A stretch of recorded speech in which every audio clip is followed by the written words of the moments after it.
ನೋಡ್ರಿ ಸರ, ಈಗ ಕೃತಕ ಮಳೆ ಇದ್ದು ಇವತ್ತಿನವರೆಗೆ ಅದ್ರ ಭೂಮಿ ಜುಲೈ ತಿಂಗಳು ಬಂದ್ರು ಇವತ್ತಿಗೂ ಒಂದ್ ಹನಿ ತಟ್ಟಂತ ಭೂಮಿಗೆ ಹನಿ ಮಳೆ ಬಿದ್ದಿಲ್ಲ.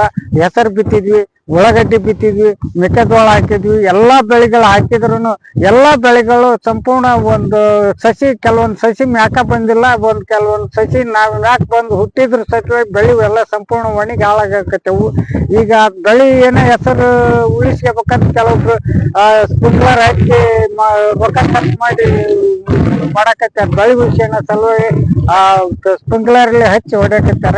ಅದು ಸತ್ಯ, ಅದು ಸ್ಪ್ರಿಂಕ್ಲರ್ ಹಚ್ಚಿದ್ರು ಮತ್ತೆ ಏನಾಗುತ್ತೆ, ಬಿಸಿಲು ಕಾದು ಒಣಗಿ ಅದು ಏನೋ ಆಕೈತೆ ಬಿಡ್ತೈತೆ ಗೊತ್ತಿಲ್ಲ. ಈಗ ಸದ್ಯಕ್ಕೆಲ್ಲ ಬೆಳೆ ಒಣಗಾಕತ್ತೇವು.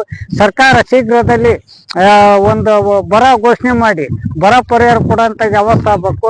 ಆಮೇಲೆ ಇವತ್ತು ಮೂಡ ಬಿತ್ತನೆ ಒಂದು ಕಾರಣ ಮಾಡಕ್ ಮುಂದೆ ಯಾವ್ದಾರು ಮಾಡಿದ್ರೆ ಮೂಡ ಬಿತ್ತನೆ ಕಾರ್ಯ ಒಂದು ಕೈಗೊಂಡ್ರೆ ಇನ್ನೂ ರೈತರಿಗೆ ಅನುಕೂಲ ಆಗುತ್ತೆ. ಇವತ್ತು ಸರ್ಕಾರ ಏಟ್ರ ಪರಿಹಾರ ಕೊಟ್ರೆ ಬದುಕು ಇಲಿಕ್ರು ಆತ್ಮಹತ್ಯೆ ಮಾಡ್ಕೊಂಡು ಸಾಯಂತ ಅವಸ್ಥೆ ಬರ್ತಾ. ಕಳೆದ ವರ್ಷನೂ ಹೆಸರು ಬೆಳೆ ಹಾಳಾಗಿ ಕೊಪ್ಪಳ ಜಿಲ್ಲಾಕ್ಕೆ 10 ಪೈಸೆ ಬೆಳೆ ಪರಿಹಾರ ಹಾಕಿಲ್ಲ. ಇವರು ಬೆಳೆ ಸಮೀಕ್ಷೆನೂ ಮಾಡಿಲ್ಲ. ಶೀಘ್ರದಲ್ಲಿ ನಾವೇನು ಅವ್ರ ಮನೆದು ಕೇಳಿಲ್ಲ, ನಾವು ಇವತ್ತು ಟ್ಯಾಕ್ಸ್ ತುಂಬಿವಿ. ಟ್ಯಾಕ್ಸ್ ತುಂಬಿದ ದುಡ್ಡ ಮೇಲೆ ನಮ್ಗೆ ರೈತರಿಗೆ ಅನುಕೂಲ ಆಗ್ಲಿ ಅಂತ ನಾವು ಕೇಳ್ತೀವಿ, ಹೊರತಾಗಿ ಬೇರೆ ಏನೂ ಕೇಳಲ್ಲ. ಶೀಘ್ರದಲ್ಲಿ ಪರಿಹಾರ ಹಾಕಂತ ವ್ಯವಸ್ಥೆ ಸರ್ಕಾರ ಮಾಡ್ಬೇಕಂತೇಳಿ ರೈತ ಸಂಘದ ರಾಜ್ಯ ಉಪಾಧ್ಯಕ್ಷ ಚಂದಪ್ಪ ಕುಳೂರಿಗೆ ಮನವಿ ಮಾಡ್ತೀನಿ. ಮಳೆಯಿಂದ ಕೆರೆಯಿಂದ ನೀರು ಹೊಡೆಯತ್ತಿದ್ರು. ಈಗ ಇದು ಬೆಳೆ ಎಲ್ಲ ಒಣಗ್ತಾ ಇದೆ ನಮ್ದು. ಆದ್ರಿಂದ ನಾವು ಸ್ಪ್ರಿಂಕ್ಲರ್ ಪಂಪ್ಸೆಟ್ ಇಂದ ಸ್ಪ್ರಿಂಕ್ಲರ್ ಹಚ್ಚಿ ನೀರು ಹೊಡಿತಾ ಇದೀವಿ ಅಂತಂದು ಮಾಡ್ತೀವಿ.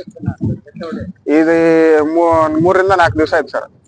ಈಗ ಯಾವ ಮಳೆನ ಆಗಿಲ್ಲ, ಏನು ಮಳೆ ಯಾವ ಆಗಿಲ್ಲ ಸರ್. ಈಗ ಕೃತಕ ಮಳೆ ಕೃತಕ ಮಳೆ ಒಂದ್ ಸ್ವಲ್ಪ ಆಯ್ತು. ಅದರಿಂದ ಯಾವ ಮಳೆನೂ ಆಗಿಲ್ಲ. ಆ ಸಲುವಾಗಿ ಇದೆಲ್ಲ ಬೆಳೆ ಒಣಗ್ತಾ ಇದೆ. ಅದರಿಂದ ನಾವು ಈ ಸ್ಪ್ರಿಂಕ್ಲರ್ ವ್ಯವಸ್ಥೆಯಿಂದ ನೀರು ಹೊಡಿತಾ ಇದೀವಿ ಹೊಲಕ್ಕೆ.